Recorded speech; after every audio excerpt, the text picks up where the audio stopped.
All right, we're going to go ahead and get started just because we have a lot to cover, and we'll let people join and hop in as they come. Thank you so much for joining us today. A little bit of a housekeeping. This is being recorded. You will get a PDF of the slide deck as well as other information that we talk about today and the recording. So feel free to share it all with your colleagues and your team members, anybody that works with expectant parents. We are very excited that you're here today. My name is Megan Ockett. I'm the program director with Healthy Birthday, which is the nonprofit organization that created Count the Kicks, which is an evidence-based stillbirth prevention program. I'm based out of Iowa. We're all based out of Iowa, and we'll talk about that in a little bit, but I'm excited to be with my New Jersey friends today, Wendy Rosen and Kimberly Dougherty, right? Kim Dougherty. Yep, Yeah. that's correct. Hello from New Jersey. Yeah. Wendy, would you like to introduce yourself? Sure. Good afternoon, everyone. I'm honored to be here today and to recognize and support the importance of maternal health awareness. I am proud to be the clinical nurse educator for Inspira Hill and the maternal newborn units. And it is in this role that I work closely with our staff to promote excellent and safe care. And now it is my pleasure to introduce one of our dedicated maternity nurses and unit co-chair, Kim Dougherty. Hi, my name is Kim Dougherty. I am a registered nurse here on our maternal child health unit. I am very passionate about obstetrics, and we're coming from New Jersey, Mulligan Hill, New Jersey, and I am also the chair of the maternal newborn unit-based council as well. So hi. Thank you. So glad you guys are here today. So we wanted to have this presentation. I'm sure you all know and have heard about the Nurture New Jersey program by the First Lady, Tammy Murphy, who officially launched Nurture New Jersey in early 2019 as a statewide initiative committed to ensuring equity in maternal and infant health outcomes for Black and Brown women and to reducing overall maternal and infant mortality and morbidity in the state.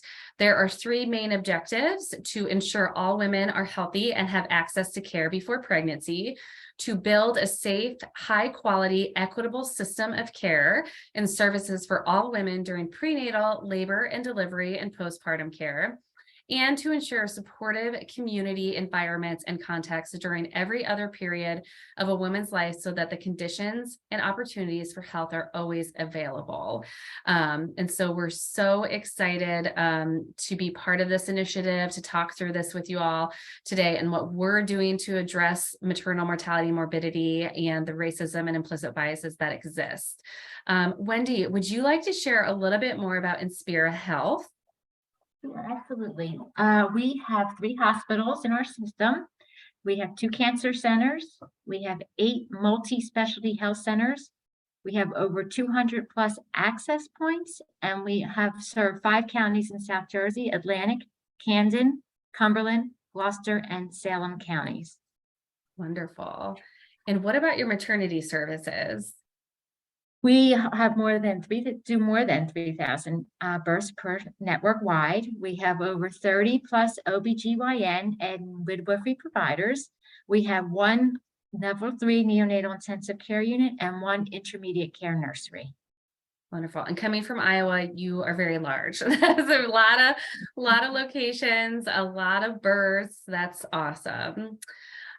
So you have had a lot of amazing awards at your health system. This is a huge list. Congratulations to you all and all the hard work that you do. Would you mind sharing a little bit more about some of these awards? Sure. Thank you for the recognition. Inspira has received many accolades for its award-winning care. The most one that's listed there is the 2023 Women's Choice Award for Best Hospital in Obstetrics. However, it is our Magnet and Pathways to Excellence designations that empowers our nurses to make the changes in practice, and it supports our evidence-based care. Wonderful. That's awesome. Congratulations again. And as we're talking about New Jersey and Nurture New Jersey, can you share a little bit more about with the audience today what Inspira Health is doing to address the maternal mortality crisis? Sure. Well, if you don't know, New Jersey has the 4th highest maternal morbidity and mortality rate of all 50 states, something we are working on. Southern New Jersey has the highest maternal maternal morbidity and mortality rate in our state. So we are very conscious of that and working hard. We have very succinct partnerships with our Southern New Jersey Perinatal Cooperative, where they have recently, they offer us education and support to our staff and to our hospitals. We have recently they sponsored a type of train the instructor course for OB perinatal safety. So they have helped put OB safety instructors in the local hospital so we can help work with our staff to decrease maternal morbidity and mortality. And we have worked with the Camden Coalition to increase prenatal care in our region. So if someone were to come into our EDs and not have prenatal care, they kind of link them into the system, ensure that they are able to get to their visits. Mm-hmm. That's amazing. And we're going to talk about this a little later on, but really that key is that partnerships, having those champions within the health system. And so one of those partnerships that we're talking about today is the partnership between our two organizations, Count the Kicks and Inspira Health. So this is a photo wall, if you will, a photo grid of just some of the babies saved with Count the Kicks information through education and using the app. Their parents knew the importance of tracking fetal movement, noticed a change in their baby's movement and spoke up, and now they're here because of it. So there's hundreds more on our website that you can learn about. And we know there's hundreds more out there. Let's hear and learn a little bit more about the impact Count the Kicks can have. Let's watch. Oops, we're going to watch just a second. We're going to turn now to that GMA parenting alert about a free app a mother says helped save her baby's life by tracking how often she kicked. ABC's Diane Macedo is here with that story. What is this all about? So this mother says that everything was completely normal in her pregnancy until one day, thanks to this app, she noticed that something was off. Well, it turns out her baby was in real trouble. For Emily and Jeremy Ecoff and 2-year-old Liam, oh, nice. Life with their new baby Ruby is extra precious. We have a healthy baby girl and we could have had a burial instead. Ruby is lucky to be alive, and her mom says that's largely thanks to an app. The free app called Count the Kicks aims to prevent stillborn deaths by helping moms record their baby's movements. You can just tap the baby's footprint every time you feel a movement. A movement could be a kick, a roll, or a jab. Used at the same time every day, the app tracks how long it takes to reach 10 kicks, helping mom learn what's normal for her baby. And we also send calendar reminders and text reminders so that moms are reminded to do it once a day in the 3rd trimester. It's just one of a growing number of apps helping parents through pregnancy and labor. For the Ecoffs, everything was going smoothly until one day last month. The kicks were not happening as frequently as they usually did. And when she did move, it was really like soft, subtle, not like hard kicks like normal. Emily knew from the app that her baby normally kicked 10 times in under 10 minutes. So when she only logged 3 kicks in an hour, she rushed to the hospital. All of a sudden they came in and said, you're going to have an emergency C-section. The umbilical cord had wrapped around the baby 3 times, limiting her movement. Doctors delivered Ruby just in the nick of time. Not only has Ruby been saved, but potential generations have been saved. She sleeps about 23 hours a day. 4 weeks later, Ruby is now home, healthy, and sleeping like a baby. Doesn't get much cuter than that. Now, the app was made in Iowa, which is where that family is from, but the creators say it's now spreading nationwide, thanks in part to Ruby. Since the news of her birth, the app has gained more than 5,000 new subscribers. So, Robin, the app saved Ruby, and by raising awareness, she may end up saving many more. I love that the little baby stretch at the end of Baby Ruby. So that was in 2017, and she's right. When that aired on Good Morning America, we had a 3,700% increase in our app downloads, and it did really spear us into this world even further. And so Count the Kicks is an evidence-based stillbirth prevention program. We educate, and you educate, expectant parents on the importance of tracking fetal movement, and it's empowering. It empowers expectant parents to speak up to providers if there's a concern. Kick counting has been around for a long time, but this is a way the founders created to create the tools and resources for you as providers to be able to talk about stillbirth and stillbirth prevention, and tools and resources for expectant parents to understand the importance of stillbirth prevention and fetal movement monitoring. Really briefly want to talk about some of the data nationally. I think people think that a lot of times stillbirth is just something that our grandparents or great grandparents dealt with, unfortunately, but that's not the case. It's a lot more prevalent than people think. Families are 6.5 times more likely to lose a baby to stillbirth than to SIDS. 1 in every 173 pregnancies will end in a stillbirth. And unfortunately, the racial disparities are unacceptable. Native Hawaiian or other Pacific Islander expectant parents, 1 in every 94 pregnancies. Black expectant parents, 1 in every 97 expectant or pregnancies. Asian Pacific Islanders and Black expectant parents are 2 to 3 times more likely to experience a stillbirth over their white counterparts. And then you can see the other disparities that exist. And so when we look at stillbirth data, one of the things that we like to reference and do is what we want to do is replicate the success we've had in Iowa with Count the Kicks, which is where it was founded and created. And I'll talk about that in a moment. But Count the Kicks was created in 2008. And from 2008 to 2018 in Iowa, Iowa saw about a 32% reduction in the number of stillbirths. In the first 5 years of the campaign, we saw about a 39% reduction in stillbirths among African-American women. And so public health officials have stated there really wasn't anything else going on in Iowa that would have made such an impact. It's not like every woman received doula care, which would have been amazing. It's not like, smoking, obesity rates, all those other risk factors have decreased. In fact, they've increased. And so we have other research coming out that really shows that Iowa has seen, because of Count the Kicks, a 1% decrease every 3 months in the stillbirth rate since the inception of in 2008. And so this is what we want to bring to other states across the United States. If every state implemented Count the Kicks like we've done in Iowa and replicated the success, we have the potential to save 7,500 babies from preventable stillbirth. So when we look at New Jersey data specifically around stillbirth, based on the most recent 5-year average, New Jersey is 6.81 deaths per 1,000 births. And so you can see there on the chart, and you'll all get this slide deck, but you can see that red line. Unfortunately, you're higher than the national average and significantly higher than the Iowa. So this is why these partnerships are so key with Inspira Health, because I'm just the one giving you the tools and resources, but you are the reason this is changing. You are the reason that the stillbirth rate is going to decrease in your state. You are the grassroots. You are the boots in the ground. Unfortunately, New Jersey loses around 696 babies a year due to stillbirth. We know if we replicate the success in Iowa and we see that 32% reduction or more in New Jersey, there's potential to save 223 babies from preventable stillbirth there. So that's why we love these types of partnerships and working with Inspira Health and Wendy and Kim and the whole team. Let's take a moment and really address and talk about why there are such large disparities and think through things that you can do within your health system to address these. We'll talk through what Inspira is doing. We'll talk through what we're doing, and we need to address this and we need to talk about it, or it's never going to change. And then we need to do something.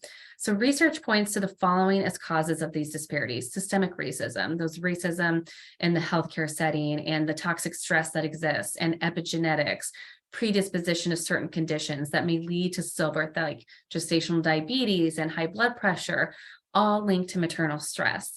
Experts say Black women are less likely than other races to receive early treatment for these conditions. Access to healthcare, socioeconomic barriers. Research shows education is not a determining factor. A college-educated Black woman is still more likely to lose her baby than a high school-educated white woman. So what are we doing at Count the Kicks to reduce these disparities that exist and persist? A couple different things. We have an app in 16 languages, and we're always working within the community to learn more. What other languages do you need? What materials do you need printed in different languages? We want to be as inclusive as possible. We have culturally appropriate educational materials. We have videos, printed educational materials, and FAQs in multiple languages. We have a health equity team that's continually looking at all of our materials, working within populations, elevating voices of color. We're always looking for funding opportunities to reduce racial disparities that persist in stillbirth.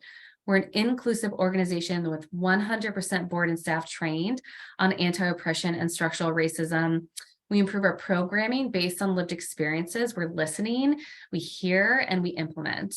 And we do community outreach beyond the healthcare setting. Another thing that we do is we always try to connect and partner with other organizations that also elevate voices of color and work on this initiative. And that's one of the reasons that we continue and love working with Inspira. Wendy or Kim, would you mind telling us a little bit more about what Inspira Health is doing to address disparities that exist in healthcare, maternal health? Sure. We are very proud to say that we have our staff take implicit bias training for any of our staff that are working with expectant parents. We are reporting our data, and we are looking at our quality metrics, and we were breaking that down by race so that we can be alert to any implicit biases that we see or any disparities. We are looking into implementing Team Birth as a partnership, which is a way to operationalize best practices in teamwork, communication, and clinical care in collaboration with our patients and providers. It really promotes shared decision-making, and we are really focusing on listening to the patient, being present, sitting there and hearing the voice of the patient. And that's wonderful. And we also, just so hot off the presses, we are working on a respectful birth policy that will be in part of our maternal care areas too. I love that. We'll have to talk more and start bringing some of those pieces to some of our Iowa health systems. I love that. Thank you. Sure. All right, let's talk a little bit about the research and evidence. As providers, as those working in the clinical setting, I know some of these are questions you may have before integrating Count the Kicks into your workflow, and we hope to address those head on. But feel free to ask your questions in the chat, and we'll be sure to answer those at the end. But one of the things I really want to highlight and stress that this is evidence-based. There's research that backs the importance of tracking fetal movement in the third trimester and speaking up to your doctor or provider if you notice something's off. So the research study that really started it all, and we have a whole page on our website dedicated to evidence, but this one that you see on your screen was a research study out of Norway that showed when expectant parents were educated on getting to know what was normal for their baby in terms of movement at 28 weeks, among this cohort of women, the stillbirth rate decreased around 30%. And so, long story short, we have 5 wonderful, amazing Central Iowa women who all experienced stillbirth or infant loss in the early 2000s. They didn't know each other at the time of their loss. Fast forward, they became fast friends through pastors and friends, and started realizing stillbirth's a lot more common than people think. They were at a public health conference where they heard about this Norway study. And so they heard about this, they came back to Iowa, said great things start in Iowa. Let's look at other research. Let's work with Iowa Department of Public Health and create a Kit County campaign that's empowering. It's bright, it's colorful. It provides the tools and resources for you as providers to talk about stillbirth and stillbirth prevention, but also the tools and resources for parents to speak up and to get to know what's normal for their baby. So Dr. Bruce Fretz, she's from Harvard Medical School, and she was the only United States researcher on this Norway study. She's also part of our medical advisory board now. And one of the things that she had said was tracking fetal movement is a non-invasive way for expectant parents to monitor their baby's health in the 3rd trimester of pregnancy. Babies can be saved when expectant parents are educated on getting to know their baby's normal movement pattern. And that's key. We're going to talk about that starting at 28 weeks and to speak up if they notice a change. Other research that I like to address, because it's always a top question, is, wait a minute, are we going to do this and we're going to get all these mamas calling and anxious? And my nurses, I've heard, people say, oh, my nurses are going to be running around, and I get it. I think as humans, we go to that like potential worst case scenario. So let's just address it. Kit County does not increase anxiety in most expectant parents. And there's research out there that shows that. This research study quoted here says one potential side effect of routine monitoring of fetal movement could be an increase in prenatal visits, either outpatient or in hospital. However, most research has not found this type of increase to be true, and that usually the fetal movement count is reassuring to pregnant women and prevents unnecessary visits. And I'll tell you why in a minute. We've also done our own study. We have thousands of app users. And so Des Moines University and the Harkin Institute looked at our app users, surveyed them, and found that 84% of app users stated that regular tracking was associated with feelings of bonding, and 77% of app users reported feeling less anxious. Using a mobile health app, this is what the researchers stated, to empower mothers to monitor their baby's fetal movement. Preliminary research shows the mobile health app increased awareness of change in fetal movement and a reduction in stillbirth. Because if you think about it, you now have a highly educated expectant parent who has data in their hands, or who knows what's normal for their baby and knows when to speak up and how to speak up. I think there's also added benefits we don't always think about. Reduction of preterm birth rate, fetal growth restrictions identified earlier. I think, again, we think, as humans, we go to that potential worst case scenario and we think, oh, this is just going to increase my C-section rate. I'm going to have all these emergency C-sections.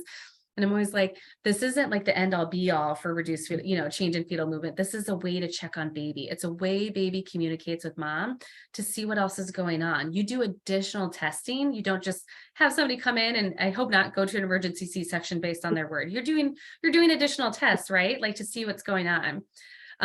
We also know that women who have stillbirths are at substantially higher risk for severe maternal morbidity than women who have live births, regardless of the cause of fetal death. So I like this quote here from another research study that said, due to the low cost and potential benefit, it is recommended. Decreased fetal movement can indicate a need for more evaluation, which is what you all do, and has the potential to save lives. And so when we talk about that connection and knowing the whole objectives and behind Nurture New Jersey and looking at your maternal mortality morbidity rate, I really want to share and stress that if you have a stillbirth, you're 4 to 5 times more likely to die. So if we have the potential of preventing preventable stillbirths, do we also have the potential of saving mom's life as well? So April last year, we launched and had researchers look at this data and connecting the dots between stillbirth and maternal mortality. And we interviewed individuals, and we have firsthand accounts of American women. So this is on our website. You can access this white paper. Some of the key things is that according to one study, more than 15% of maternal deaths within days of delivery occur in women who have experienced a stillbirth. I'm sure Wendy and Kim, you know this, hemorrhaging, placental abruption, all of those things. And a lot of times baby's movement changes right before that happens or has that happen. So making sure we're aware and knowing what's going on with our baby is key. And so it's imperative that providers are proactively discussing stillbirth prevention and risk factors with their patients and providing evidence-based solutions like Count the Kicks to every patient they work with. So how do you implement this? And we're going to learn a little bit more about how Wendy and Kim have implemented this in their health system. That's what I wanted you to take away today, to see how to implement this in your health system, to see how easy it is, and to learn a little bit more about stillbirth and stillbirth prevention. So what I would love for you to do is when you start doing this and talking about Count the Kicks and fetal movement monitoring, I want you to start this around 28 weeks. And you may already be doing that, but I want you to make sure that you're doing it at every single appointment that you see them, every time you see them in the 3rd trimester, every time you see somebody in triage. We have all of these resources available. So at that 28 weeks, 26 weeks if they're high risk. And this is because this is when research really shows baby has that consistent pattern, that normal movement that we can really understand and track. And when you're talking to expectant parents, even though we're called Count the Kicks, it's more than a kick, right? It's any movement. It's those pushes, it's those jabs, those rolls, it's anything except hiccups. And I know you'll get asked that. What about hiccups? Do they count? I know you probably all know this, and you probably explain, especially with first-time parents, what a hiccup is versus a movement. It's that rhythmic, specific movement that you feel consistently every once in a while. Hiccups are involuntary, so they don't count towards the movement count. So before we dive into our Hallmark tool, our mobile app and how it works, I'd like to share this video because it really does a good job of showing you exactly how to use it before you just hear me verbally tell you. So let's watch. The Count the Kicks app, a cutting-edge, powerful tool for expectant parents in the 3rd trimester of pregnancy, has a new feature to help you monitor your baby's movements. The new strength feature allows you to rank the strength of your baby's movements on a scale of 1 to 5, from fluttery to fierce. Research shows paying attention to the strength of your baby's movements is vital. If a baby's movements becomes weaker, studies show this could be a sign of potential problems, and expectant parents should alert their doctor. The free Count the Kicks app now gives you the option to take notes on your session. Our app is available in 12 languages in the Apple and Google Play app stores. It is a simple and non-invasive way to monitor your baby's well-being every day in the 3rd trimester. Features include kick counting history, daily reminders to count, and the ability to count for single babies and twins. Simply tap the footprint every time you feel a kick, roll, or a jab, and the app will time how long it takes your baby to get to 10 movements. Log in to save your kick counting data and get to know what's normal for your baby. Be sure to speak up and tell your doctor if you notice a change in the strength of your baby's movements or how long it takes your baby to get to 10 movements. Hospitals are open 24/7 and are ready to listen to your concerns. Join the community of expectant parents who are in tune with their body and their baby by counting kicks daily in the 3rd trimester. You can also find it on Apple Watch. Download Count the Kicks and start counting today. So now that you heard it, one of the things I like to do is have you pull out your phones if you can and search in the App Store, Count the Kicks, to find the free app, and then you can download it and see how easy it is to use. So a couple other features I wanted to highlight. She said it's in 12 languages. We shot that last year. It's actually now in 16 languages. Our most recent ones are Hebrew and Portuguese that we just added. But if there's another demographic that you serve or language that you need, let me know. Like, we're always looking for grant opportunities. We're always making sure we're trying to work within the populations and reach the communities you work with most. So feel free to let me know what those are, and we'll figure out a way to make it happen. And so how the app works, like you just saw, you tap the footprint every time you feel baby move. We really encourage and stress that we want you to tell patients to do this daily around the same time each day, trying to figure out, when is baby most active for them? Is it right after they eat dinner? Is it 2 o'clock in the afternoon? Whenever it is, or whenever they have time. Just making sure it's around the same time each day is key, because that's when they're really going to start to get that trend, that pattern of what baby's normal activity is during that time. And so they can restart a session, delete a kick. They can set daily reminders. I cannot stress this enough. It's so important that they do this daily. So having the reminders within the app, that's key. They don't have to go out into their calendar and set a daily reminder. Then they get these push notifications from the app saying that, hey, it's time to count your little kicker, just fun stuff like that. Super user-friendly and easy to use. They can review kick counting history. And probably the most important feature, I think, is the fact that they can download this history and share it with their provider. This is where that empowerment comes in, right? They can download it, they can print it out, they can send it in a My Chart and say, look, this is how baby's been moving, or look, this is not my baby's normal. I need to be seen and I want to be seen. It's all about listening to the patient, right? You can count for single babies or twins, track future pregnancies. We have it on the Apple Watch, and it's all free. There's no ads. The only pop up is a daily message that we control, and it's usually trivia or educational. And soon we'll be launching a web-based kick counter so people can count on their PC, and maybe they don't always have access to Wi-Fi and they need to go count at a library or a friend's house or on a computer at work. There's just a lot of different ways. So let's talk a little bit more about how you can integrate this. And we have a perfect, wonderful example today with Inspira Health. And so I'd love to open up the floor and have Kim share a little bit more about what steps you all took at Inspira to integrate and implement Count the Kicks. Yes, thank you, Megan. We have a unit-based council here, and I just wanted to go up and explain unit-based council. Unit-based council usually is formed as a part of a shared governance program. It's an effective way and means of creating a strong partnership between the nursing staff and the unit nursing leadership, while empowering nurses to have a say in matters that impact their daily nursing practice. And this primarily is a focus of patient care, safety, and quality outcomes. And with unit-based councils, it's known that you can facilitate change, and nursing can have power over the daily things that they see and to try to improve on them. Our unit council is based on the maternal child health unit. I am the chair, and we have a large grouping of over 20 nurses that come together every month to discuss basically what they goals and work on those goals. And everybody votes on what's important to them, and they decide what projects they will work on and that are going to be a big impact on our unit and promote patient well-being. So on one of our meetings, Wendy actually came to me and said, I went to A1 and I found out about this great app, and she introduced Count the Kicks. So we then got a hold of Megan and invited her to our meeting, and she did almost a similar slideshow we're seeing now.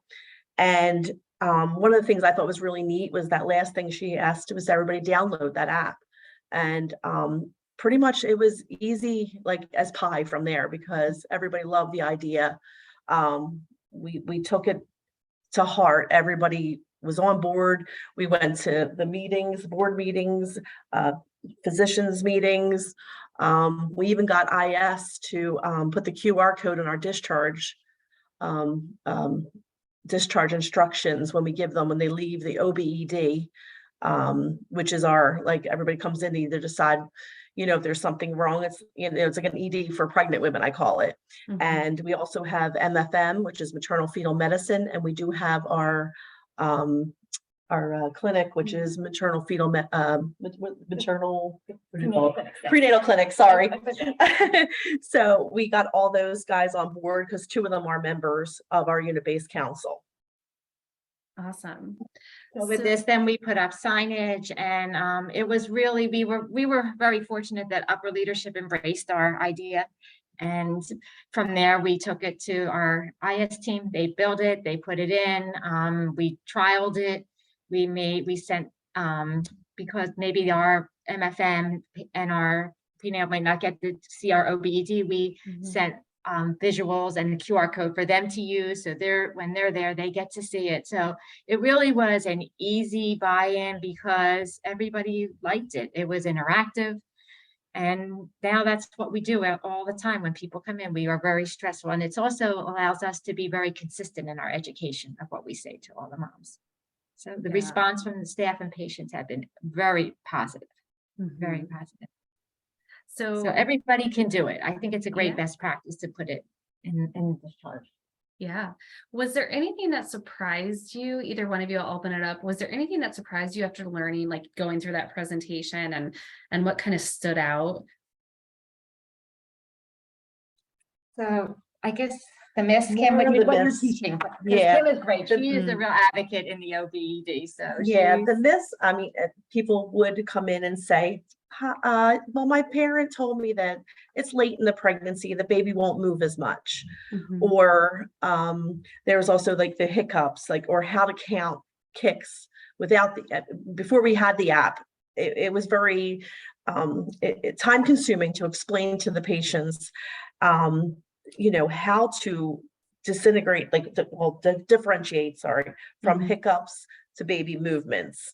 And this is it was a fun way and an easy way to show them exactly. You just hit that every time you feel a movement, you hit that foot, and everybody can understand technology, especially the younger moms. Everybody who's pregnant is young, so it's perfect for everyone. I think anxiety part too. You touched on this, Megan, but truly, it does not increase their anxiety. If anything, I think it gives them reassurance and a way to double check and empower themselves. And that's important because you want people to be able to feel to speak up and advocate for themselves. So that was very surprising to us and was easy. And the provider, too, we weren't sure if they were going to say, oh, then we're going to get more calls and they're going to come in. But I don't see that. Nobody has said that. We took it to our OB meetings and it was embraced among our team. So that was another thing that, was kind of a little surprising, and things that we hear from the patients. Yeah, pregnancy is an anxiety. ridden to begin with. You worry all the time. And with the patients coming, they were so happy to hear there's something that could be like you said, data driven, Megan, you know, they see it. And another thing I might hear like, oh, but I can listen to my baby anytime. I have the new fetal Dopplers out, but really that's, you know, the baby's heartbeat is the last. You really want to look for those trends. You don't want to get to that point. So we also try to tell them that it's, you know, I know you can listen, but really pay attention to the movements because that's really important too. Right. Well, yeah, when somebody does come in with a change in fetal movement, it's not like you all just do a Doppler and send them on their way, right? Like and that's why I always tell expectant parents too. Like I understand it's so awesome to hear that heartbeat, right? Like we all love that, but it's so easy to also confuse that with your own heartbeat. And so, yeah, you're exactly right. Movement is one of the first things to change when a baby's in distress, whereas heartbeat is one of the last. So you talked a little bit about the app and how you liked when I was like, pull out your phones and download it. What are some other features that you guys found really useful and liked about the app? Besides it being really adorable and interactive and available in many languages, what I found was really helpful too is it's not just an app for fetal count, you know, counting their kicks. There was other resources on there. There's places on there to look if you've experienced a pregnancy or an infant loss, support groups, the National Domestic Violence Hotline, and the 211, which is a local, tries to tie you in locally with resources for food or mental health. And I feel like we need to offer all these programs to our patients, and it allows them to do it on their phone and to, you know, be anonymous. And again, it's all about empowering and getting these resources out there to help with these disparities and help us to overcome them. So I love the whole idea of it. And it's just, to me, it was like a no-brainer. We have to do this. Yeah. And it's free. So and free, completely free, no ads. Yes. And if it's not, you do have the printable sheets, you know, if when we're not able to put it to their phone, which is a good also. Yeah. Yeah. What would you say, Kim, to others about integration of Count the Kicks? Like if somebody on today is listening, they're like, this still seems overwhelming to me. What would you say to them?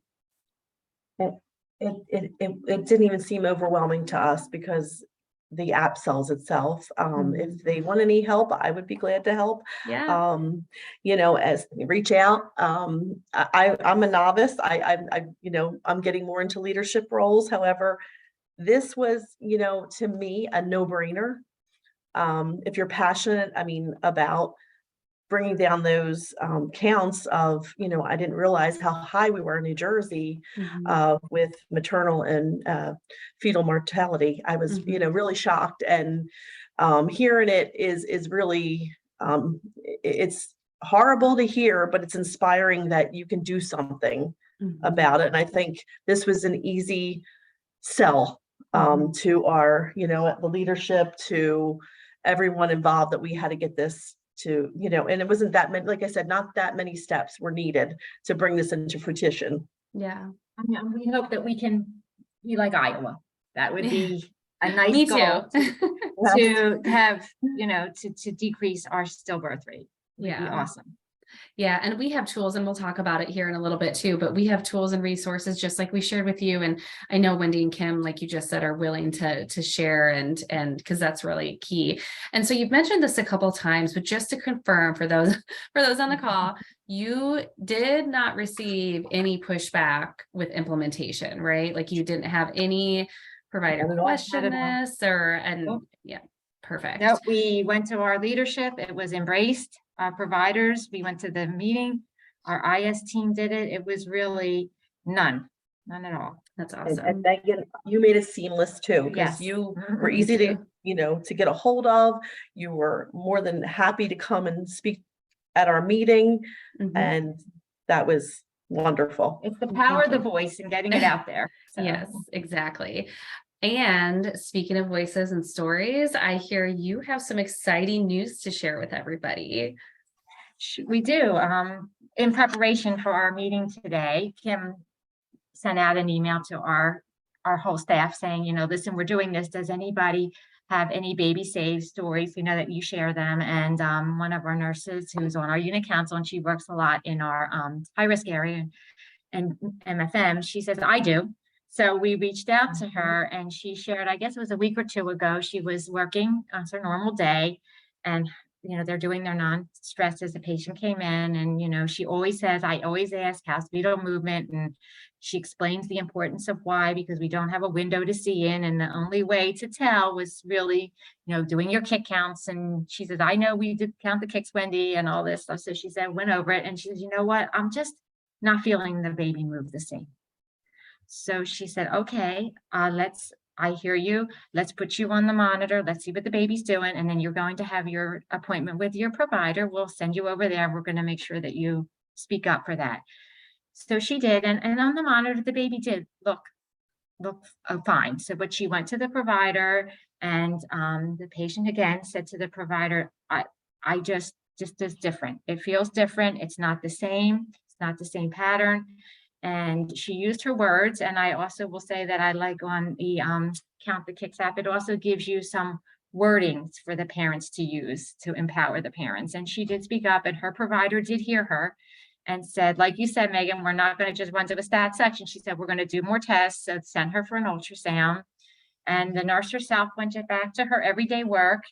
And later she found out that after the ultrasound, the provider had said, it's time for you to go next door and have your baby.